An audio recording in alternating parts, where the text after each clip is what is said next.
नमस्कार, भक्ति दरबार में आपका स्वागत है। जैसा कि सभी लोग जानते हैं मेहंदीपुर बालाजी के बारे में, लेकिन मेहंदीपुर बालाजी के बारे में सभी लोग ये नहीं जानते कि उनकी उत्पत्ति कैसे हुई, कहाँ से हुई, किस इंसान ने इनकी शुरू से सेवा की।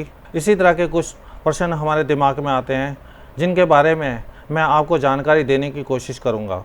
राजस्थान के दौसा ज़िले में मेहंदीपुर बालाजी का मंदिर है, जहाँ दूर दूर से लोग आते हैं, दूर दूर से भक्त दर्शन करने के लिए आते हैं, जो कि बालाजी की महिमा के बारे में जानते हैं कि बालाजी की कितनी महिमा है। बालाजी हनुमान जी का ही रूप है, हनुमान जी का ही नाम है बालाजी। सभी भक्त यहाँ अपनी मनोकामना पूर्ति के लिए आते हैं। इस मंदिर को मुख्य रूप से भूत प्रेत की बाधा से पीड़ित लोगों के इलाज के लिए जाना जाता है। यहाँ सभी भक्त जिससे उन्हें इस समस्या से मुक्ति मिल जाती है। इसके अतिरिक्त अन्य सभी भक्त जो नियमित रूप से दर्शन हेतु आते हैं, वो भी आकर यहाँ बालाजी कृपा को ग्रहण करते हैं। जैसे कि बालाजी धाम में भगवान शिव के 11वें रूप रुद्र अवतार हनुमान जी की पूजा की जाती है, जो यहाँ बालाजी के नाम से प्रसिद्ध हैं। कहते हैं कि माता सीता द्वारा दिए गए अमृता के आशीर्वाद के अनुसार कलयुग में हनुमान जी हैं, और इसी वजह से इस युग के सबसे जीवित देवता हनुमान जी माने जाते हैं। और इस धाम में हनुमान जी ही सभी भक्तों की प्रार्थना को स्वीकार करते हैं और उन पर अपनी कृपा बनाए रखते हैं। ये बालाजी महाराज जो कि हनुमान जी का रूप हैं, कैसे इनकी उत्पत्ति हुई, इसके बारे में मैं आपको जानकारी देने की कोशिश करूंगा। बताते हैं, कथाओं के अनुसार श्री बालाजी धाम में उपस्थित 3 देव आज से 1000 वर्ष पूर्व यहाँ प्रकट हुए थे, और तब से इनकी सेवा एक महंत परिवार की पीढ़ियाँ करती आ रही हैं। अभी तक 12 महंत इस मंदिर में अपनी सेवा दे चुके हैं।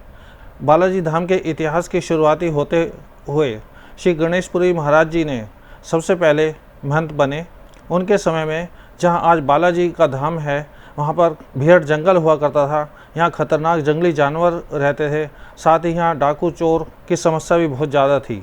और फिर एक महंत श्री गणेशपुरी जी महाराज को एक सपना आया, और वो सपने में ही उठकर कहीं जाने लगे। जैसे जैसे उन्हें सपना आया, उसी हिसाब से चलते रहे, और चलते चलते जंगल में एक स्थान पर पहुंच गए। वहां उन्होंने देखा कि हजारों दिए जल रहे हैं, हाथी घोड़ों के साथ एक फौज चली आ रही है। उन्होंने उस स्थान की 3 बार परिक्रमा की। उनके प्रमुख ने भी उतरकर वहां अपना शीश नवाया। उसके बाद वहां से वो चले गए। ये सब देखकर महंत घबरा गए और वापस घर की तरफ चल दिए। बहुत कुछ सोचने पर भी उन्हें कुछ समझ में नहीं आया। जैसे ही उनकी आंखें लगी, उन्हें एक और सपना आया, जिसमें उन्हें 3 मूर्तियां और विशाल मंदिर की झलक दिखाई दी।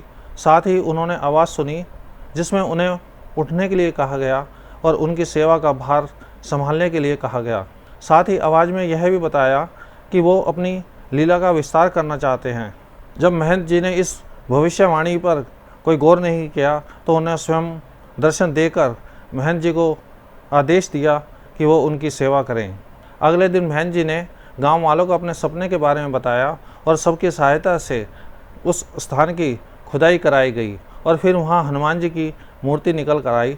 जिसके बाद वहां एक छोटा सा मंदिर की स्थापना की गई और प्रसाद की व्यवस्था की गई। हालांकि कुछ लोगों ने इस बात पर भरोसा नहीं किया, जिसकी वजह से वह मूर्ति वापस नीचे चली गई, जिसकी खुदाई कराई गई, लेकिन मूर्ति दिखाई नहीं दी। तब सब लोगों ने पूजा पाठ किया, माफ़ी मांगी। इसके बाद वह मूर्ति दोबारा से वापस आ गई और सबको दर्शन दिए। यह वही मूर्ति हैं जो आज श्री मेहंदीपुर बालाजी के नाम से जाने जाते हैं। इस मंदिर को घाटे वाला मंदिर भी बोलते हैं, क्योंकि ये मंदिर 2 पहाड़ियों के बीच में स्थापित है, इसलिए इसे घाटे वाला मंदिर भी बोला जाता है। मैंने आपको बालाजी धाम के बारे में कुछ जानकारी दी। यह आपको जानकारी अच्छी लगी हो तो वीडियो को लाइक करें, शेयर करें, सब्सक्राइब करें।